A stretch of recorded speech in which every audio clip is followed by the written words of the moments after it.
Thank you for being a part of the Food for Lane County's Summer Food Program.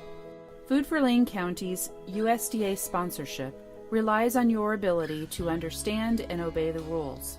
This video will highlight some of the rules and regulations that govern this program.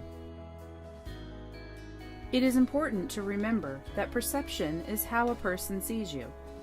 Even if they are mistaken, their perception of you is what they believe. How you dress, speak, and act can influence what kinds of perceptions people have.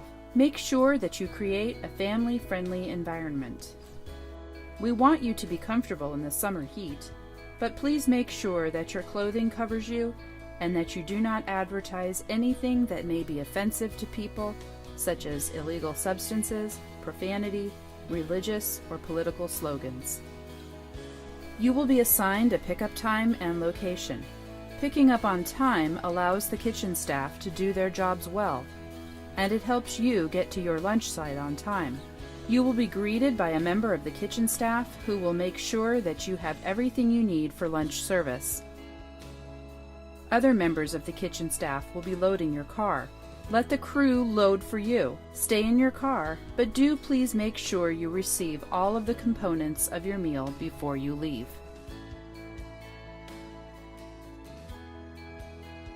Please arrive at your site with enough time to set up. After a few days, you will learn how much time you really need. Before service begins, make sure that you set up the following items. You must have a poster entitled, "And Justice for All." The USDA requires that this sign is up every day without exception. Set up your hand washing station. Set up a no thank you box. Set up a garbage bag or swap out trash liners if a garbage can is provided. Fill out the top portion of your head count sheet. And finally, line up your cooler, Cambro, and boxes of supplies in a way that helps you serve lunch safely and efficiently. If children are arriving before your service time, ask them to begin lining up and let them know when it will be time to start service. Wash your hands and put on gloves before touching any food. When it is time for service to begin, make sure that you state the rules. Every day, the kids and parents need to be reminded that lunches are to be eaten within the boundaries that you set up. They are to finish their meal before leaving. Parents may not eat any part of their child's meal. You will also need to remind them about where to place their garbage, using the milk bucket, and placing unwanted and untouched food in the no thank you box. It is important that all children have equal opportunity to eat. Site supervisors may not make exception to rules about service times, nor may they hold lunches for a child at any time. Lunches will typically include a protein, bread, fruit, vegetable, and milk. Please serve all components of the meal. If a child does not want a particular food item, you must at least offer it to them. They can always place the uneaten food in the no thank you box. Any food placed in the no thank you box becomes available to other children who would like a little extra. Serve a complete meal one at a time. Place the entree, fruit, vegetable, and milk in a bag and hand it to the child. Then mark your head count sheet before serving the next child. While children are eating, make sure that you keep your food at the correct temperature by keeping lids closed on coolers and Cambros. Other children may arrive at any time, so be ready to serve. Wash your hands and replace gloves when touching a non-food item before touching food again. Site supervisors decide when seconds are served. The easiest way is to set a specific time. Seconds must be served as a whole meal. You may not hand out a portion of a meal for seconds. You may encourage kids to take something from the no thank you box if they don't want a second whole meal.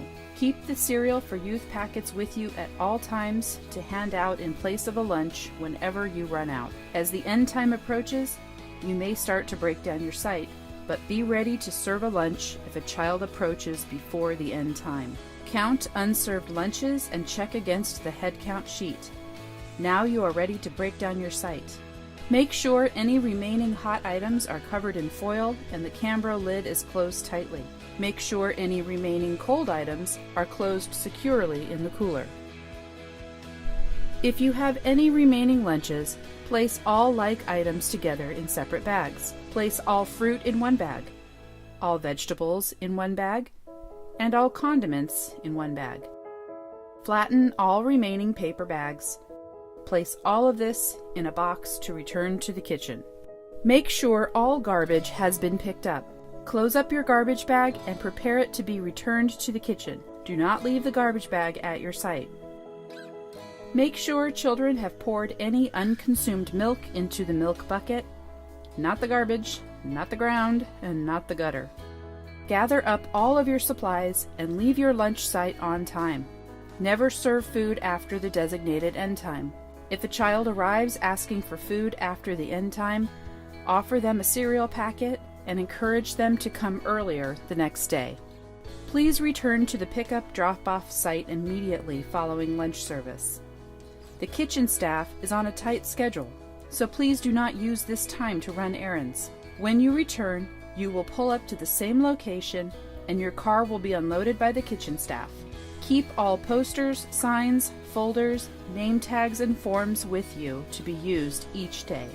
There are a lot of responsibilities for a site supervisor to remember. You will find that after a week or so, it all becomes quite routine.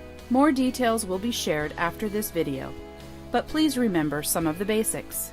Always carry your food handler's card. Follow the rules given to us by the USDA. Respect the assigned times. If you need to change a pickup time, please contact the Summer Food Program office to make arrangements. Treat the children fairly so that everyone feels welcome and has equal opportunity to eat a lunch. Keep food safe by washing your hands and replacing gloves whenever you touch a non-food item, especially garbage or an item on the ground. Take proper head counts and inventory, and make sure you leave the site as clean as you found it. By following these rules, you help Food for Lane County continue a relationship with the USDA and lunch service sites. Thank you again for helping provide free lunches to children. Remember, this might be the best meal they've had all day.